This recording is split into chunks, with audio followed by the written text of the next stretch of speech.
consensus kingdom law on financial supervision, the so-called RFT, was adopted as part of agreements regarding the new countries Curaçao and Sint Maarten.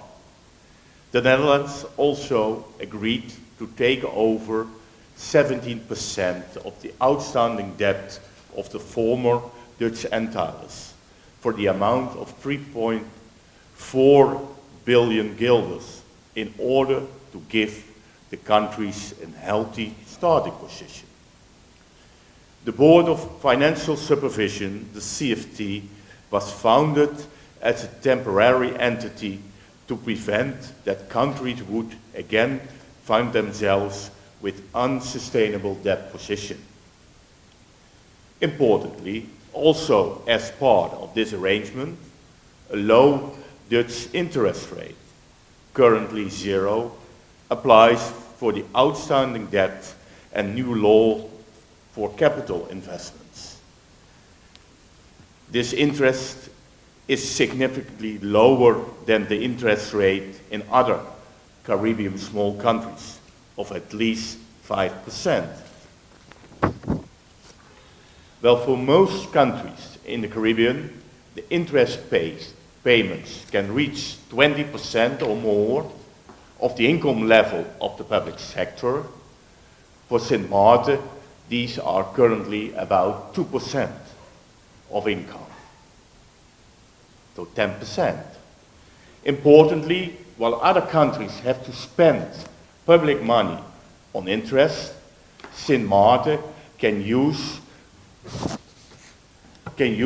this to provide better services for the public, such as security or education. The CFT has a monitoring and signaling function and checks whether the budget meets the standards and the norms in the RFT. The CFT can provide solicited and unsolicited advice to the government and the Kingdom Councils of Ministers. As the CFT, we have continuously provided recommendations to Sint Maarten through the Minister of Finance to avoid an unsustainable rise in the debt levels, while also taking into account measures that are important for the general public. As mentioned at the start of this press briefing, we have had several meetings during this visit to Sint Maarten. I would like to use this opportunity to highlight some of the topics discussed thus far. I come now to the 2019 performance. First, we have noticed a good recovery of the economy. This reflects the resilience of the people of Sint Maarten. Real economic growth will be above 3% in 2019, and realized tax revenues will be higher than forecasted in the budget. The second quarterly report shows a deficit of 0.8 million guilders until June. Sint Maarten expects to end 2019 with a much smaller deficit of approximately 40 million guilders than the budget deficit of 71 million guilders. The Minister of Finance forecasts for 2019 an income of 435 million guilders. However, the income realized by Sint Maarten could be much higher if the increase in tax compliance as a result of restructuring the tax administration is achieved. There is room for government revenues to grow once the highly necessary restructuring efforts have put into place. The increase in income is much needed in order to implement policy objectives and to compensate current and historical deficits. Let me make also another remark about the budget 2017. 2019.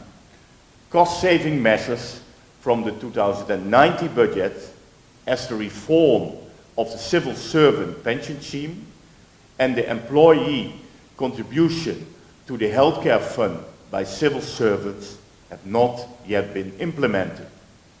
The reform of civil servant pension scheme consists of raising the pension age from 62 to 65 and changing the scheme based on final salary to a scheme based on average salary. This is important for the sustainability of public finance. We know that this law is already a year on the table of the Parliament, and we urge the Parliament to pass it. I come to financial management. St. Martin's financial management is in serious need of improvement. In April of this year, the Council of Ministers approved both the Financial Improvement Plan and the plan to improve the tax authority I just mentioned. The implementation of these projects have been linked to the DPO funding through the World Bank and other funding. The DPO funds will be released once St. Martin has met certain conditions in 2019 and 2020.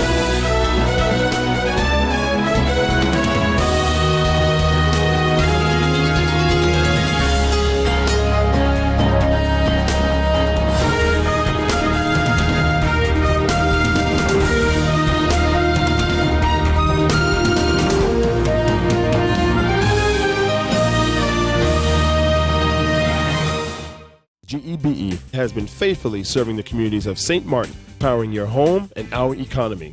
Come rain or shine, our qualified team of professionals are working hard 24 hours a day to provide you and your family with safe, reliable electricity and water. We use the latest technologies and test our products daily to maintain the highest international standards. Our friendly staff is always there to assist you, whether in person, over the phone, or online. We are committed to constantly improving our products and services, making them more efficient, effective, and environmentally friendly to serve you better today and our next generation of clients tomorrow. GEBE, powering a brighter future. Our friend Megawati is here with tips to save you energy. 1. Turn your airco temperature up. 2. Use a ceiling fan instead. 3. Buy energy-saving products. Save some green with NVGEBE. It's that time of year again. The Phillipsburg Methodist Church proudly presents the Harmonics in Concert under the theme Praising in Harmony, the sequel. It all goes down on Saturday, November 2nd at the Princess Port de Plaisance Pavilion at 7:30 p.m. Tickets are available at Big D's Photo Studio, Van Dorp, Family Bookstore, Adolphus Richardson Office Supplies, and the Phillipsburg Methodist Church office. Come out, enjoy, and be blessed by the Harmonics in Concert on Saturday, November 2nd. Proceeds of this concert will go towards the music ministry of the Phillipsburg Methodist Church.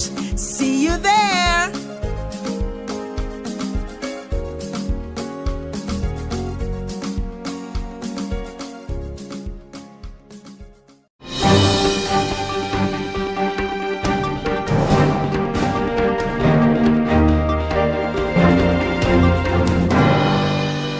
To publicly commend the team from Port St. Martin that traveled with me recently to Puerto Rico to attend the 26th Annual Florida Caribbean Cruise Association Conference from October the 21st to October the 25th.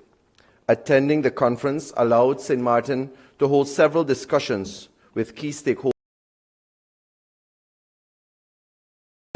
We were also able to apprise our international partners in the cruise industry of the progress Port St. Martin is making with its planned facility improvements and expansion. This was also an opportunity for us to explore new opportunities for our destination. One of the positive developments coming out of the conference was the announcement that Royal Caribbean Cruise Line Limited would be maintaining a strong presence in St. Martin for the 2020 tourist season and beyond, and I want to thank the executives from RCL for taking their time out to meet with the St. Martin delegation, led by myself, and for their continued commitment to St. Martin for the years ahead. I also would like to thank the Supervisory Board of Directors of Port St. Martin, the Port St. Martin Management, the Tourist Office officials, Miko Cassias, Port Consultant and Principal at Miko Cassias Inc., for the hard work and energy they put into preparing for this conference.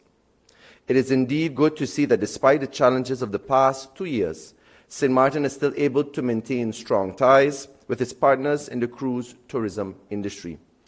This is a testament to the quality of our product.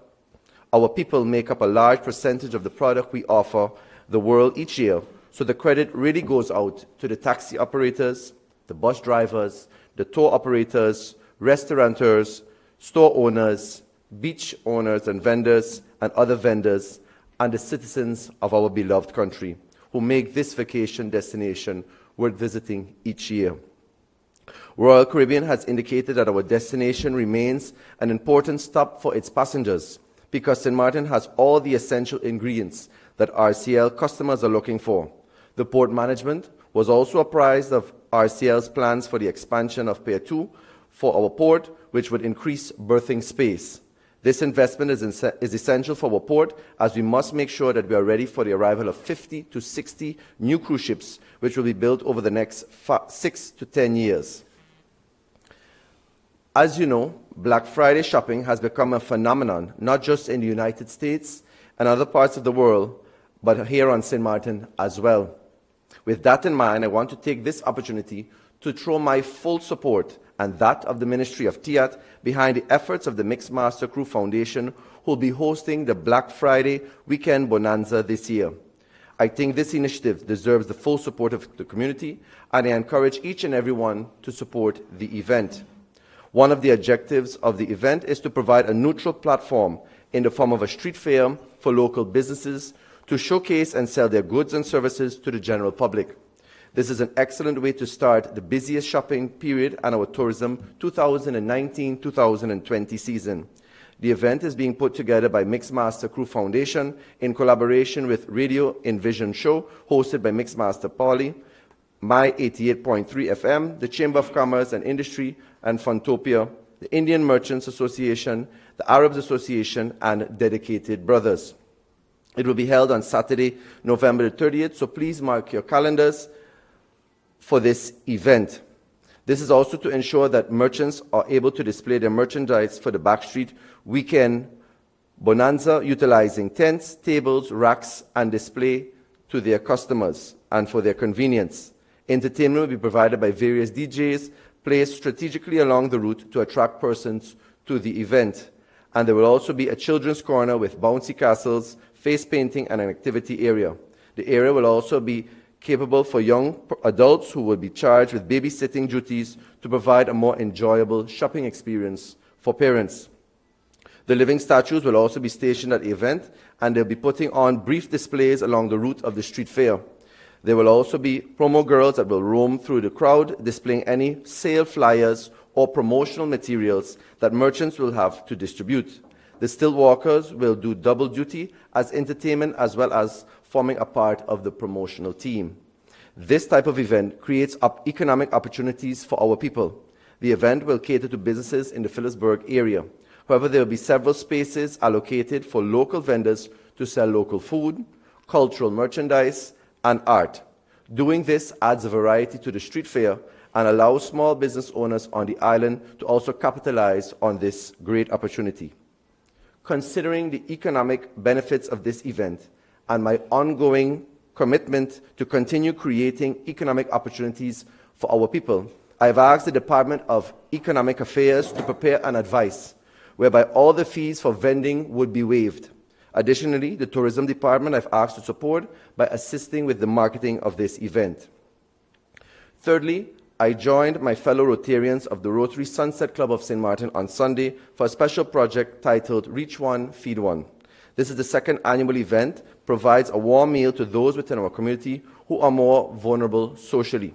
I applaud the initiatives such as this project and implore the business community and the general public to support all organizations and seek to improve the social fabric of our country. Together, we can achieve much more. The new population and housing census will soon be taken by the State Department of the Ministry of TIAT, and we are all presently looking for a project manager to oversee the questionnaire design process. I want to encourage those interested in the position to apply so you can be considered for the post. The details of the post, of course, will be announced subsequently. St. Martin will celebrate yet another cruise call this week, as I will be attending the inaugural call of the MSC Margravilla on Friday with port management, as well as other invited guests to welcome the captain, crew and passengers for the first time to our beloved country. These milestones are surely worth celebrating, as they are a direct reflection of the hard work and dedication of our people and the quality of our product. On a social development note, I want to commend once again those Rotarians that provided that support on Friday and the general public as well. Lastly, as a civil servant myself, I want to once again relate how tough it is and can understand how tough it may be. That is why I'm submitting a letter today to my colleagues, the Minister of Finance and the Minister of General Affairs, requesting the following: a tax-free vacancy loan in the month of June, implementation of a 13-month and the choice of a bi-weekly salary payment. Thank you, Ms. Roach. Just for all clarity, I just heard what my colleague of TEAT mentioned. It's quite unfortunate that I have to hear it like this. I think the proper procedure is that if a colleague minister has a wish or a suggestion, that we discuss it amongst ourselves in the Council of Ministers and not make it publicly known first and then place the colleague ministers for a dilemma. Because we know that, and the question just now about our liquidity position shows the financial constraints that we already have in our country. And now to be placed publicly on the spot to come with some form of a solution or a concession or a commitment towards that, I think it's irresponsible. And I'm sorry that I have to address it like this, but I carry my responsibility as a Minister of Finance and for the financial stability of this country. I take it very seriously. And I'm not going out there and make promises that we might not keep. A good question would be to the colleague ministers from the press is, how do you see it working out financially? Because I take it, if you have a proposal, you work that all out already when you propose it to the Council of Ministers, and then we can further discuss it. I find it really, really unnecessary that it has been put to the public in this way. And I can tell you now already that not having seen the content of the letter, so I keep that a little bit on the side.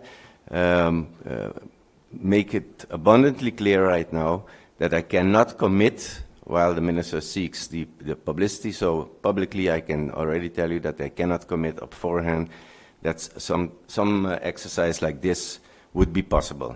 I'm sorry to say that, but I don't think this is the correct way to go about these things. Thank you.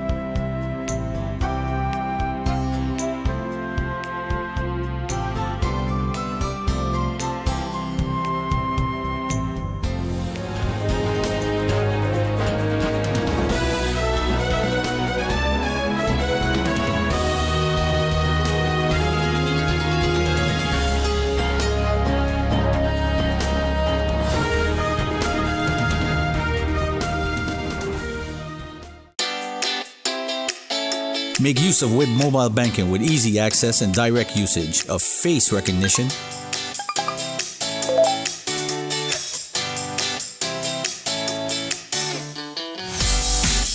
PIN code,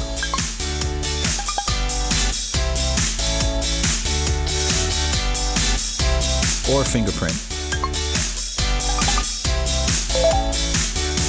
Download WIB mobile banking app and make your transaction from anywhere at any time.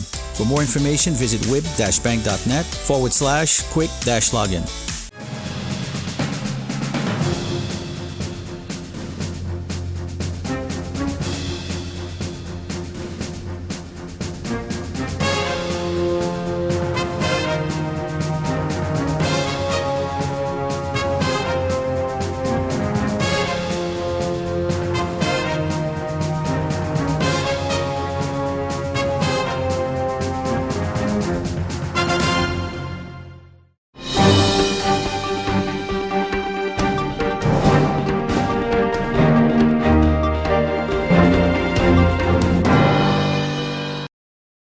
Article 127 of the Constitution forms the basis of the authority of the Ombudsman, and its procedures are further outlined in the National Ordinance of the Ombudsman, specifically Articles 15 to 23.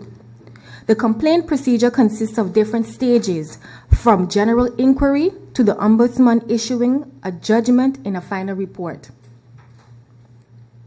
Inquiries and general concerns of persons are registered in what is called the information window, or IW. In the IW stage, the Bureau encounters questions and concerns pertaining to private matters, companies, government, and its institutions. Notably, in 2018, the amount of IWs increased to 414 compared to 267 in 2017. That is a 150% increase. What we realized is that persons were still struggling with the aftermath of the hurricanes of 2017 and were reserved and reluctant to formally file complaints with the Ombudsman. These concerns range from housing, need for assistance with roof repair, dismissals, and financial aid. Rather than filing a complaint, people often express their concerns informally to the Bureau, expressing their confidence that the Ombudsman would bring the plight and concerns of the people to the attention of government by means of, among others, systemic investigations. In 2018, 76 new cases were registered, of which 22 were closed through intervention and 14 were closed through a full investigation. 40 cases went over to 2019 to be investigated further, of which 5 were put on hold by the Ministry of Justice. While about 16% of the complaints filed against government departments were related to personnel affairs, the Ministry of Justice still topped the list with the most overall complaints with 24%, followed by Vesa with 14.5% and Tiatin Vromi with 11%.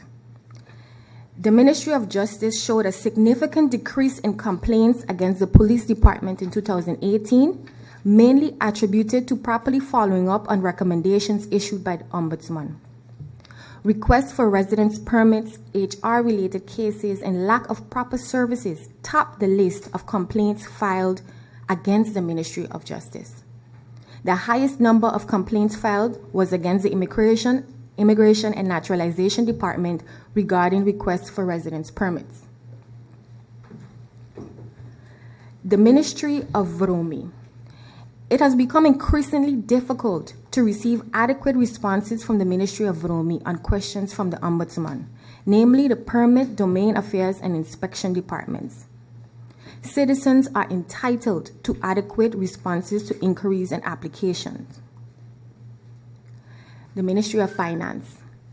The Bureau has encountered several cases pertaining to the Tax Department that could very easily lead to a systemic investigation concerning the situation at the Tax Department.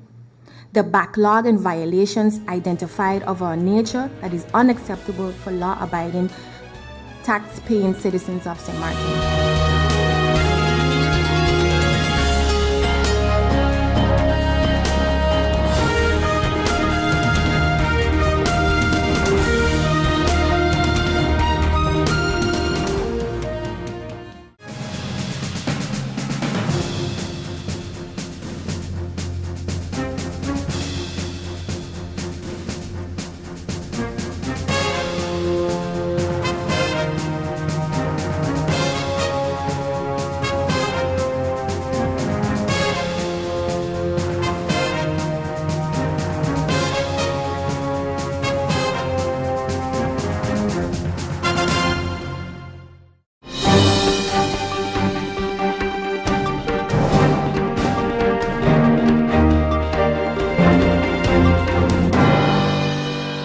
It is time to take a new measure.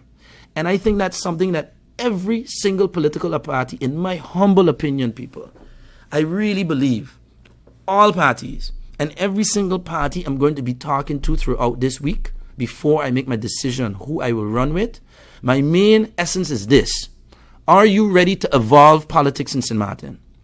Whether you have a stigma as an old party, whether you had it, but are you willing to at least show to the people that yes, we embrace that is a new wave that is coming.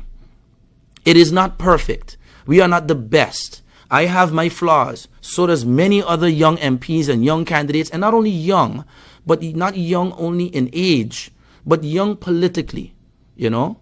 You have people that have come into the political realm that are not young, but they have a new mindset.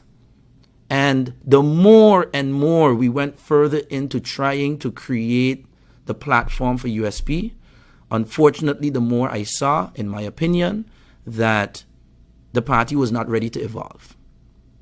I don't want to say that that is necessarily a negative thing. Maybe I'm the problem. Maybe I'm the one that's moving too fast. You know, I'm only in Parliament for a year and a half. Slow your roll, young man. It could be that. I could be, let's see if that's maybe the opinion of some people as well. Because there's some people that want to maintain tradition. I want to respect tradition. I don't want to maintain it. I want my country to evolve and change this thing that we call politics. Change government, change parliament, elevate it, create new expectations. You know,